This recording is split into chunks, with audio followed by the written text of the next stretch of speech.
नमस्कार। Dhirendra पुंडी news point में आप सभी का एक बार फिर से स्वागत है। अगले 2-3 दिन के अंदर महाशिवरात्रि है और तमाम देश के शिवालयों में, तमाम जगह मंदिरों में इस बात की तैयारियां चल रही हैं कि भगवान शिव का रुद्राभिषेक किस तरह होगा। कोई पुष्पाभिषेक, कोई जलाभिषेक, अलग-अलग तरीके से भगवान शिव का अभिषेक करके इस त्योहार को मनाने में लगा हुआ है, उसकी तैयारी करने में लगा है। लेकिन एक दरगाह ऐसी भी है जिसकी ये पूरी कोशिश थी और उसकी ये तैयारी में लगी हुई थी कि 15वीं शताब्दी से चल रही एक पूजा को, यानी भगवान शिव की पूजा की जो निरंतरता है, उसको वो भंग करके वहां हिंदू लोगों का प्रवेश ही वर्जित करा दे। और ये लगातार चलती हुई कोशिशों का एक हिस्सा है और इसीलिए ये दरगाह सुप्रीम कोर्ट पहुंचती है। कर्नाटक के कलबुर्गी जिले में अलंद एक जगह है जहां ये बहुत ही फेमस भगवान राघव चेतन, जो संत थे राघव चेतन, उनकी उस पर बना हुआ समाधि पर यह शिवलिंग है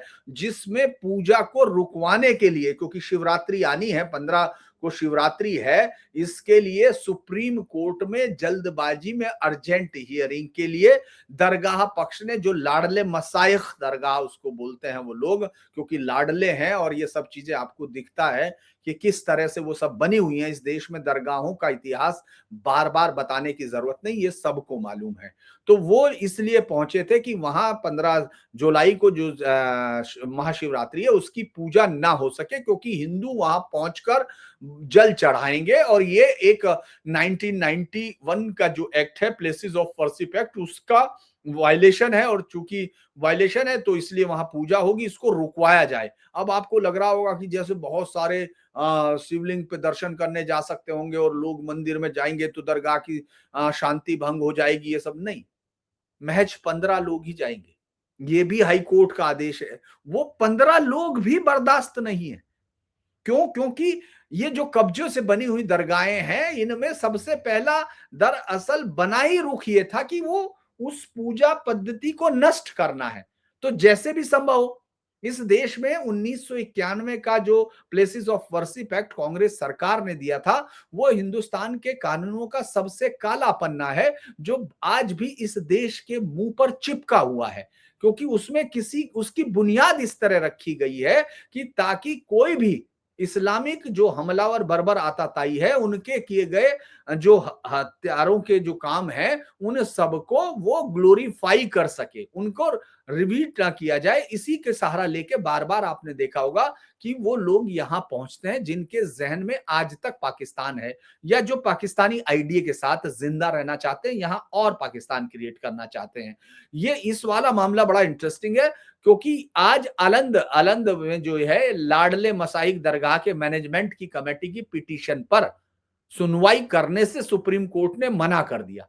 क्योंकि दरगाह की जगह पर हिंदू महाशिवरात्रि, ये सुनवाई के लिए वो आए थे कि दरगाह की जगह पर हिंदू महाशिवरात्रि पूजा और दूसरे हिंदी रीति रिवाजों पर रोक लगाने के निर्देशों की मांग की गई थी कि इन पर रोक लगाई जाए, निर्देश किया जाए।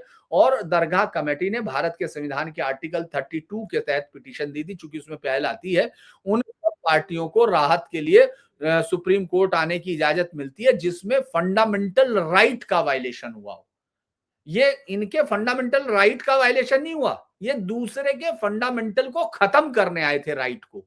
ये इनका आइडिया रहता है। तो मैं बता चुका कि कानूनी हो या गैर कानूनी, और इस मामले में उन्होंने दोनों काम इस्तेमाल किए। ये भी मैं आपको बताऊंगा कि गैर कानूनी कैसे हुआ, वो भी मैं आपको बताऊंगा। उन्होंने इसमें इस पिटीशन में, पहले हम पिटीशन समझ लेते हैं कि आनंद की इसमें इन्होंने चिंता जताई थी कि हिंदू पार्टियों ने शिवरात्रि पूजा के लिए अंतरिम कोर्ट ऑर्डर हासिल करके दरगाह के धार्मिक स्वरूप को बदलने के लिए हर साल स्ट्रेटेजिक कोशिशें की हैं।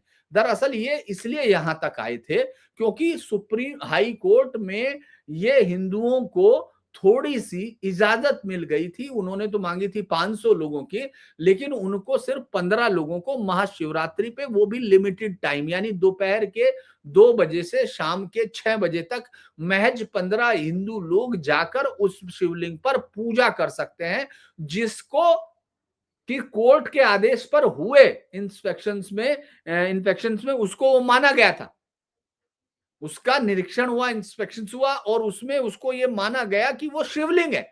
उसको पहले ही वक्फ कमेटी कह चुकी थी ये शिवलिंग नहीं है। जैसे आपने देखा होगा किस तरह के भद्दे वो सब जो पत्रकारों के नाम पर छिपी हुई जिहादी औरतें यहाँ इस देश में हैं, उन्होंने याद होगा आपको, और बाकी जो भी लिबरल और सेकुलर है, उन्होंने किसी ने ट्राम्बे का वो शो किया था, ट्राम्बे का हमारा अप्सरा का फोटो। और याद होगा जब जब काशी विश्वनाथ में अंदर वो फव्वारे वाला जो शिवलिंग जिस तरह से उन्होंने उसको छिपाया हुआ था, जो उसमें जहां वो पैर धोते थे तमाम जगह पर, उसी तरह से यहां भी यही कहा गया कि ये शिवलिंग नहीं है, जबकि वहां 500 साल से निरंतरता के साथ पूजा होती है वहां। और उसको इतने दिन तक ये चूरन बेचा जाता रहा कि ये गंगा जमनी है, लेकिन कैसे उसको किया गया इस पर बात करेंगे। लेकिन पहले इस पिटीशन का हाल सुन लेते हैं।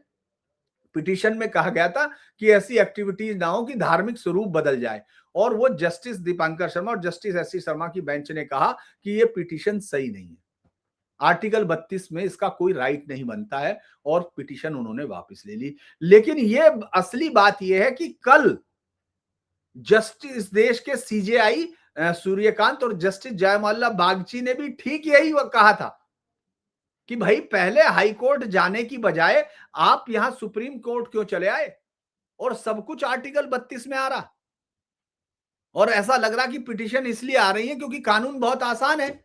और ये बात उनको समझने की जरूरत है, ये बात तो खुद चीफ जस्टिस को समझना चाहिए कि ये खेल क्या करते हैं।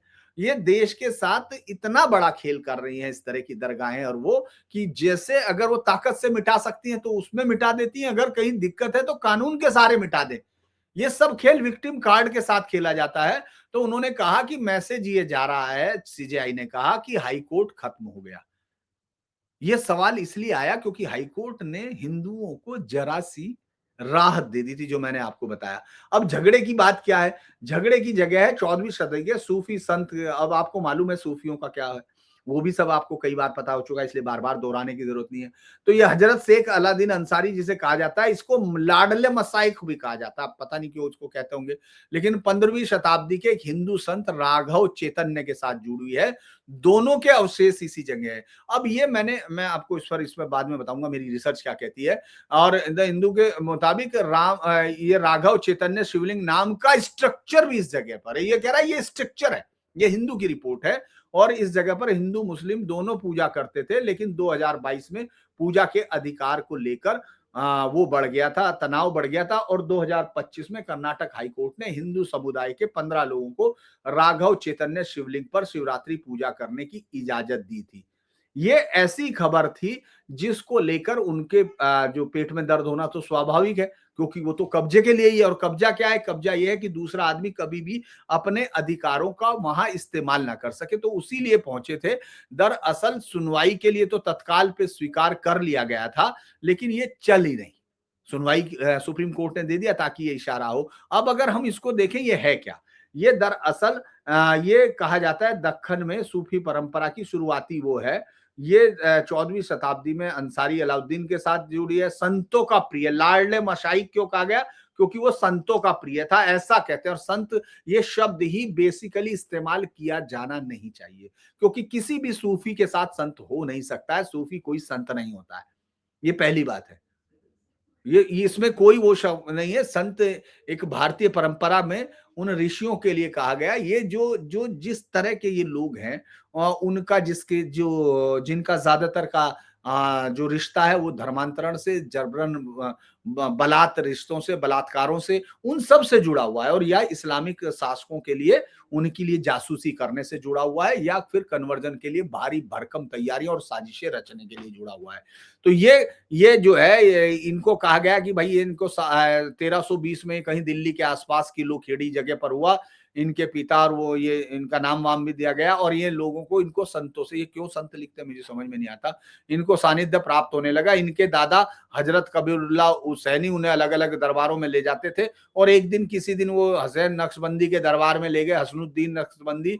तो उन्होंने उसको गोद में लेके प्यार किया और कहा कि ओ अलाउद्दीन तुम संतों के लाडले हो, तभी से इन्होंने लाडले मसाइक की उपाधि मिल गई। इसके बाद ये शख्स कहां पहुंचता है, दिल्ली से दक्कन पहुंचता है और बहमनी साम्राज्य का संरक्षण हासिल कर लेता है। अब आप सोचिए, संरक्षण हासिल करने वाले लोगों को यहाँ बहमनी राजा महमूद शाह उसके अंतिम संस्कार का नेतृत्व करता है और उसको उनके इस हुजरा हुजरा ये बोलते हैं कक्ष में दफना दिया गया और ये 14वीं-15वीं शताब्दी में यहाँ बना।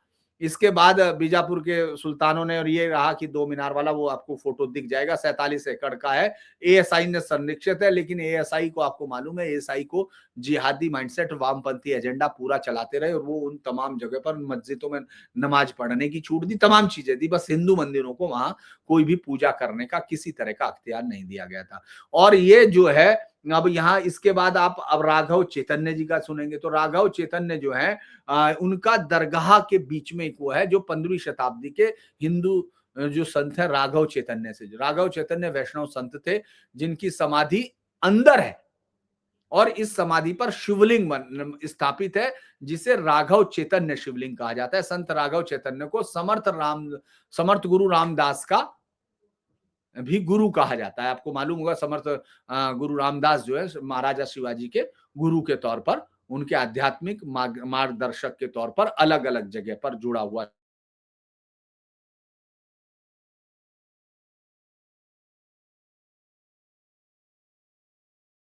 परे से 50 मीटर दूर है, क्षेत्रफल 700 मीटर का है, वर्ग फीट का है। अब इसको शुरुआत से 1500 2022 तक यहाँ लगातार पूजा चलती रही। 15वीं शताब्दी से 2022 तक कोई विवाद नहीं हुआ और शिवलिंग को ईश्वर का मंदिर कहा जाता रहा, जो दक्षिण हिंदू पुजारी से दक्षिण भारत के सबसे पुराने शिवलिंगों में मानते हैं। अब वो मुस्लिम कह रहे कि साहब दरगाह भी पुरानी है, शिवलिंग बाद का, ये तो हर जगह कहा जाता है। और अगर आप कहीं भी देखेंगे तो आपको ये कहीं किसी ग्रंथ में ये लाडले मसाइक या कुछ नहीं मिलता है। सिर्फ एक जगह सूफी हैजियोग्राफी जो इन्होंने फर्जी करके बनाई गई है कि उसमें सबको डाल दिया गया, उसमें कहीं इनका एक जिक्र आता है। इसके अलावा इनकी कहानियां जो आपको हर दरगाह के पार बैठे हुए कुछ वो दाढ़ी वाले गंदे मैले कचेले कपड़े पहन के बैठे हुए वो लोग जो उल्टे सीधे कुछ भी करते हुए आपको जो कहानियां झूठ की सुनाते हैं, उस तरह की कहानियां अलग अलग जगह पर मिलती है। तो इस तरह की कुछ कहानियां वहां भी मिलेंगी। राघव चैतन्य के लिए उनके शिव भारत या समर्थ गुरु रामदास की रचनाओं में उनके गुरु का उल्लेख है, यानी उनकी स्थिति को आप देख सकते हैं जाके। विवाद की शुरुआत कब होती है? 2022 में होती है, जब असामाजिक, इसमें असामाजिक लिखा गया, उसमें सारा मुसलमान है, क्योंकि वो असामाजिक क्या करेगा? उन्होंने भगवान शिवलिंग पर मतलब शिवलिंग पर मल फेंका, मूत्र त्याग किया और इसके बाद वहां दंगा हुआ, मतलब सांप्रदायिक तनाव बढ़ा। 167 लोगों की गिरफ्तारी हुई, ज्यादातर इसमें मुस्लिम थे।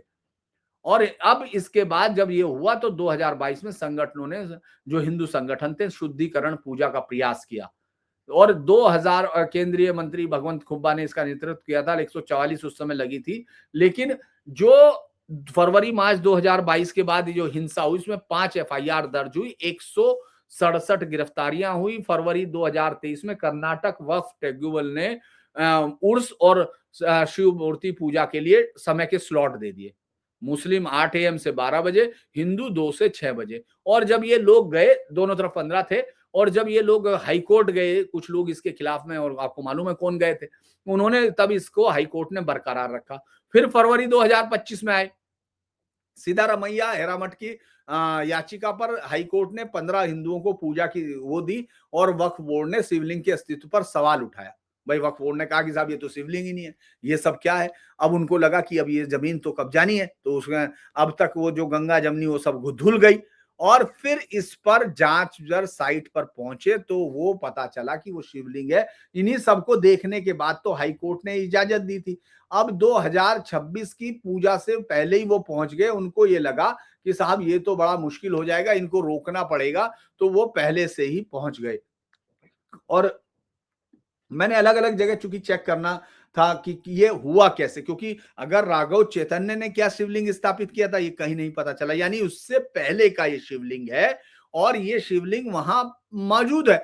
और जैसा इस देश का इतिहास कहता है कि तमाम जगह अगर इस तरह की दरगाहें या इस तरह की चीजें बनाई गई हैं, तो वो जो प्राचीन बौद्ध स्थल हैं, हिंदू स्थल हैं या जैन स्थल हैं, उन सबको तोड़ के बनाई गई हैं। क्योंकि टाइमलाइन उल्टी की जा रही है। टाइमलाइन आप देखेंगे, अगर आप एआई पर या सब जगह जाकर देखेंगे तो जानबूझ के 14वीं और 15वीं शताब्दी दोनों की टाइमलाइन उलट रहे हैं।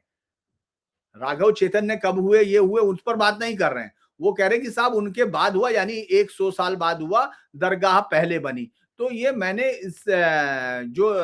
मैंने इसको इसमें चेक करने की कोशिश की कि साहब ये बताया जाए कि क्या इस देश में किसी और धार्मिक स्थल में या मस्जिद में या मदरसे में या किसी भी एक ऐसे धार्मिक स्थल में जहां पहले से मुस्लिम स्ट्रक्चर स्थापित हो, वहां नमाज या जो भी उनका मदरसे का या जो भी कुछ हो रहा हो धार्मिक गतिविधियां, उसके बाद किसी हिंदू स्ट्रक्चर को उसके अंदर आने दिया क्या? आप जानते हैं, एक भी रिकॉर्ड नहीं है ऐसा, एक भी मौजूद नहीं है। और जो आपको बाकी सबका दिखेगा तो आप अजमेर शरीफ देख लो, वहां मंदिर है, में बेसमेंट में शिवलिंग मौजूद है। ये किताब है Ajmer historical and descriptive, page number 97 में लिखा हुआ, महादेव की इमेज है। ब्राह्मण फैमिली संदलवुड जलाती थी, ये कहते हैं। इसके बाद बन भोरे मस्जिद है सिंध में, यहां भी मुस्लिम रूलर्स ने इसको जो है डिस्ट्रॉय किया था। कुछ को मंदिरों, इतने मंदिरों का तोड़ के उनको वहां थ्रेशोल्ड में रख दिया गया, बहुत सारे, ताकि लोग उस पर चलें। ये सब जगह है, बाद में इन्हीं के खिलाफ ये सब सबूत जा रहे हैं, इनके कर्म फूट रहे हैं तो इनको वापस आ रहे हैं। अब पता चल रहा, जनरल क्लेम्स जो इस तरह के मिलते हैं कि जो जितनी भी है कि दरगाह जो है वो तमाम मंदिरों को तोड़ के मिलती है और अलग अलग तरह, चाहे आपको याद होगा Hindu temples what happened to them, या सीताराम गोयल जी की जो किताब है, उसमें तो ऐसे स्ट्रक्चर्स की लाइंस है जो इस्लामिक बिल्डिंग हिंदू टेम्पल्स पर बनी। तो ये कोई कहे कि आज तक भी, मैं इसीलिए इससे पूछने के सवाल किए, तो उसने ये नहीं बताया कि भाई क्या कोई इस तरह का, राघव चैतन्य का कोई इस तरह का काम था संत का कि जिसको मुस्लिमों को लगा कि भाई नहीं, इसकी तो समाधि यहां बननी चाहिए। तो ये कोई डॉक्यूमेंटेड नहीं है, कोई कोई रिकॉर्ड नहीं है। लेकिन वो आप किसी भी एआई पे जाएंगे, सब जगह जाएंगे तो कहेंगे कि नहीं, वो फॉर्मली पोजीशन नहीं दी उन्होंने, दे। अरे भाई क्यों दे दिया, आज तक कोई रिकॉर्ड ही नहीं है। तो कहने लगे साहब उन्होंने सूफियों के साथ समय बिताया हुआ। अरे वो संत है, आखिरी तक संत रहे, क्योंकि तुम्हारे यहां तो जो भी हुआ, तुम्हारे साथ जो भी आया उसका तो संतरा बना दिया तुमने, तो उसका क्या रहना था। क्योंकि लोग कह रहे हैं उनकी मौत के बाद समाधि दरगाह में इसलिए बन गई कि सूफी प्रभाव था। ये कोई पूछने का मतलब है क्या साहब? एक भी सूफी कलमे से इनकार करता है क्या? एक भी सूफी किसी में भी कुरान शरीफ के होने से इनकार करता है क्या? एक भी सूफी किसी हदीस से इनकार करता है क्या? एक भी सूफी किसी दूसरे भगवान को शामिल करता है क्या? एक भी सूफी कोई बराबर में अल्लाह के किसी को बैठा सकता है क्या? ये तमाम चीजें एक एक चीज है, लेकिन इस देश के इतिहास को इस तरह से गढ़ा गया, आप तक पहुंचाया गया कि कोई समझ में नहीं आया। अब ये समझ में नहीं आ रहा, और वो बताने की कोशिश कर रहे हैं सारे लोग कि कोई मुस्लिम इतना सहिष्णु हुआ कहकर नहीं बताता कोई सोच, बल्कि ये क्षेत्रीय कल्चर का वो है। वो ये कह रहे कि ये क्षेत्रीय कल्चर है साहब, इसलिए उन्होंने इसको रहने दिया। कोई ये नहीं बता रहा कि चैतन्य, जब राघव चैतन्य से पहले का शिवलिंग है तो मंदिर को तोड़ा होगा, वहां ये बना होगा। मैं ये नहीं कह रहा अभी तक, क्योंकि इसका मैंने आपको बताया कि कोर्ट ने क्या किया था, ये मैं बता दूं कि कोई पॉजिटिव उदाहरण नहीं, बाद में लिखता है। जब मैं इसके साथ 2500 बार लगातार लंबे डिस्कशन होते हैं इन सब काम के साथ, तो ये कहते हैं कि नाम नहीं साहब, ऐसा तो हमारे पास तो कोई उदाहरण नहीं, जबकि ये उल्टा करता रहा। हुआ क्या था कि 2025 का हाई कोर्ट केस में जब हुई थी, तो याचिका इन्होंने दायर करते हुए ये की थी कि साहब इसमें कोई शिवलिंग ही नहीं है पहले, इसके बाद जो है। और कोर्ट ने साइट इंस्पेक्शंस का जो ऑर्डर दिया था ताकि शिवलिंग के अस्तित्व की पुष्टि हो।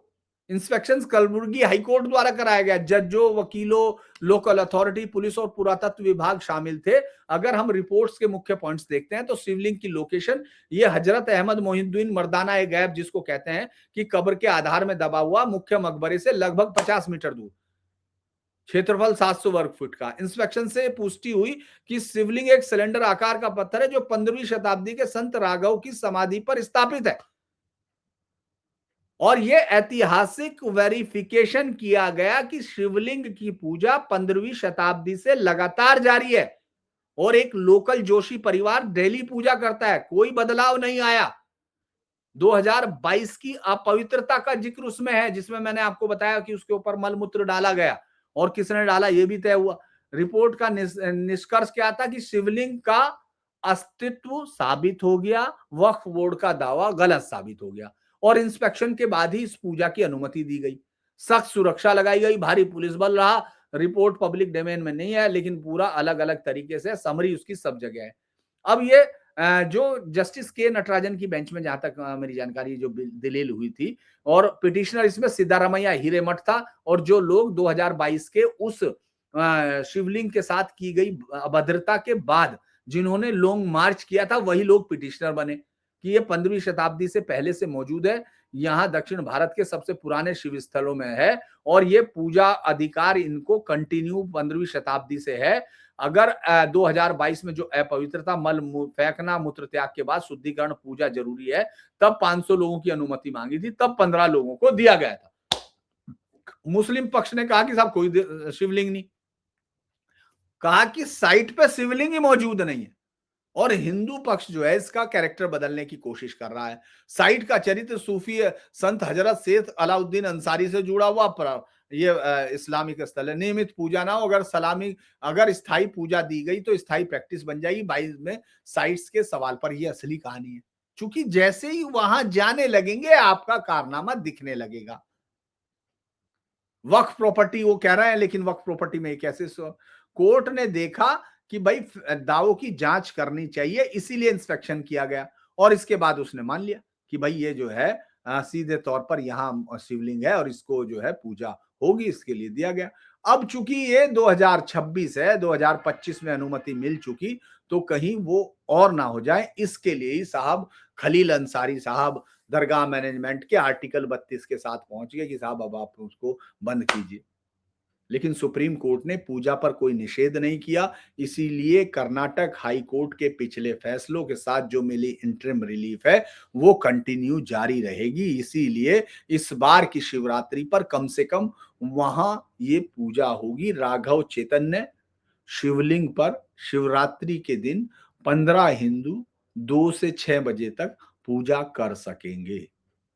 तो अगर ये आपको वीडियो अच्छा लगे और आपको लगे कि ये खबर थोड़ा हटकर है तो लाइक कीजिए, शेयर कीजिए, सब्सक्राइब कीजिए चैनल को। अगर आप आर्थिक सहयोग करते हैं तो उसके लिए भी आपका बहुत-बहुत धन्यवाद और जितना भी ज़्यादा आप इसको शेयर करेंगे उतना ज़्यादा चैनल का रीच बढ़ेगी और अगर आप हाइप भी करते हैं तो उसके लिए भी धन्यवाद। नमस्कार।